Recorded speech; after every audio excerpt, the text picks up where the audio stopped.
안녕하세요. 오늘 저희는 여러분이 보내주신 자료들을 좀 깊이 들여다볼까 하는데요.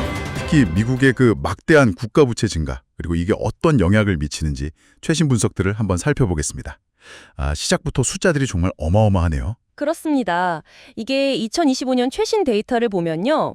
미국의 가계, 기업, 또 특히 연방정부 부채가 다 사상 최고치를 계속 경신하고 있다는 그런 내용입니다. 네, 부채 총액이나 증가 속도, GDP 대비 비율 같은 구체적인 지표들이 담겨 있죠. 맞아요. 아주 핵심적인 지표들이죠. 그래서 이번 시간에는 이 복잡한 데이터들, 이걸 좀 명확하게 정리해 보고요. 미국의 재정 건전성 문제, 그리고 이게 금융시장, 특히 주식이나 채권 시장에는 구체적으로 어떤 영향을 주는지 그 핵심을 좀 파악해 보려고 합니다. 네, 좋습니다. 바로 시작해 볼까요? 네, 우선 어디부터 볼까요? 연방정부 부채가 제일 심각한가요? 네, 아무래도 가장 눈에 띄는 건 연방정부 부채의 그 가파른 증가세요. 2025년 1월 기준으로 보면요. 약 36조 2천억 달러. 이게 사상 최대치거든요. 36조 달러요? 와, 이게 2024년 한 해에만 8.4%가 늘어난 수치입니다. 정말 엄청난 규모네요. 이게 미국 경제 전체 크기랑 비교하면 어느 정도 수준인 건지. GDP 대비 124%라는 숫자도 본 것 같은데요. 네, 맞습니다. GDP 대비로는 124%에 달하고요. 특히 그 대중 보유 부채라고 있잖아요. 네네. 정부가 아닌 민간이나 해외에서 들고 있는 거요? 그렇죠. 그 부채만 따져도 GDP의 98% 수준까지 올라왔어요. 이 수치를 재정 건전성 평가할 때 특히 중요하게 보거든요. 거의 GDP만큼 빚을 지고 있다는 거네요, 실질적으로. 네, 그런 셈이죠. 물론 가계부채도 만만치 않아요. 주택담보대출 중심으로 18조 달러 넘었고요. 기업 부채도 상당한 수준입니다.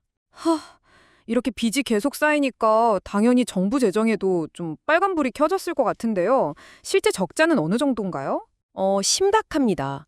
2024 회계연도 기준으로 연방정부 적자만 약 1조 8천억 달러였어요.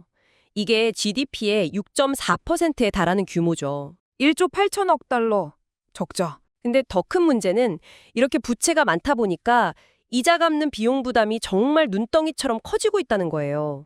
이자 비용이요? 그건 구체적으로 어느 정도나 되나요? 2024 회계연도에 순수하게 이자로만 나간 돈이요. 약 8,810억 달러 정도 됩니다. 8,810억 달러요. 와.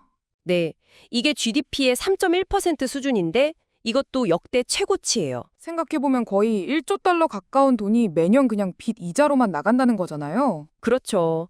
그러니까 다른 필수적인 곳에 써야 할 예산이 그만큼 줄어들 수밖에 없는 그런 구조가 되는 거죠. 재정 운용의 여력이 점점 줄어드는 겁니다. 정말 큰 부담이 아닐 수 없네요. 근데 좀 흥미로운 점은 자료에 보면 이런 막대한 부채나 재정 적자 경고에도 불구하고 작년 미국 주식시장은 꽤 좋았다는 거예요. S&P 500 지수가 23%나 올랐다고 하던데요? 네, 그게 참 재미있는 부분이에요. 자료 분석을 보면 역사적으로 봤을 때 국가 부채 비율하고 주가 등락 사이에 아주 뚜렷한 단기적인 상관관계는 부족했다 이런 분석이 있어요. 그래요? 네, 2024년 시장은 어쩌면 부채 문제보다는 그 AI 열풍 같은 기술 성장 기대감 아니면 특정 기업들 실적 이런 거에 더 집중했던 것 같아요.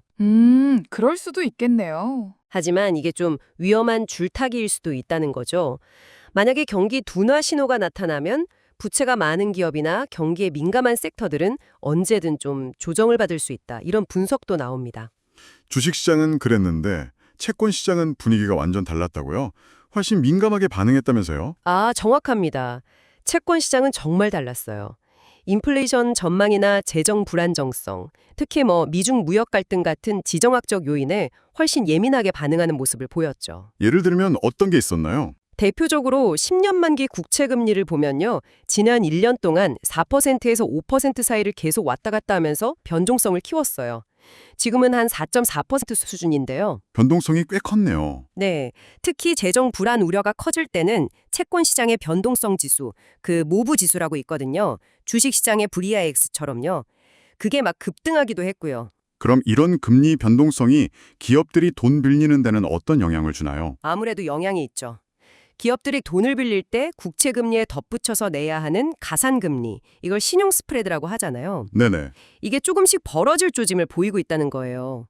금리도 오르고 재정도 불확실하니까 기업들의 자금 조달 비용 부담이 커질 수 있다는 신호로 볼 수 있는 거죠. 그렇군요. 게다가 2025년 1분기에 미국 정부가 또 대규모로 국채 발행을 예고하고 있어서요.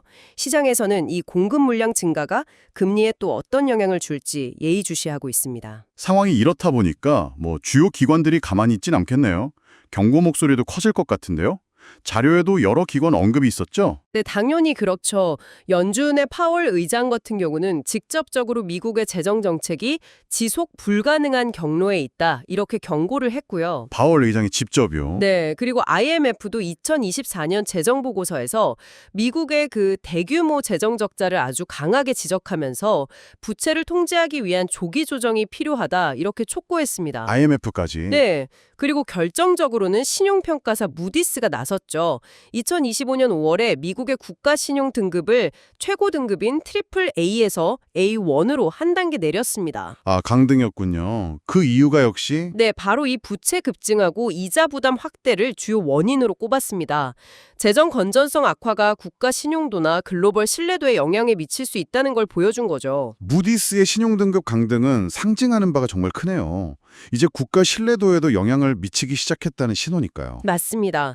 그래서 오늘 살펴본 자료들을 쭉 종합해 보면 미국의 이 막대한 부채는 단순히 그냥 숫자가 큰 문제가 아니라 점점 늘어나는 이자 비용 그리고 예산 제약이라는 아주 현실적인 압박으로 다가오고 있다는 겁니다. 네, 그렇죠. 주식 시장은 아직 표면적으로는 강한 것 같지만 채권 시장은 불안정성이 커지고 있고 연준이나 IMF, 무디스 같은 주요 기관들은 한 목소리로 경고음을 내고 있는 상황인 거죠. 이렇게 계속해서 경고음이 울리고 있는데 과연 미국이 지속 가능한 재정 해법을 찾을 수 있을지 좀 걱정이 되네요. 네, 그게 앞으로 중요한 관전 포인트가 될 것 같습니다. 더 나아가서 우리가 생각해 볼 점은 이런 거시적인 문제들이 앞으로 당신의 투자 결정이나 경제 활동에는 또 어떤 구체적인 파장을 일으키게 될지 한번 진지하게 고민해 보시면 좋겠습니다.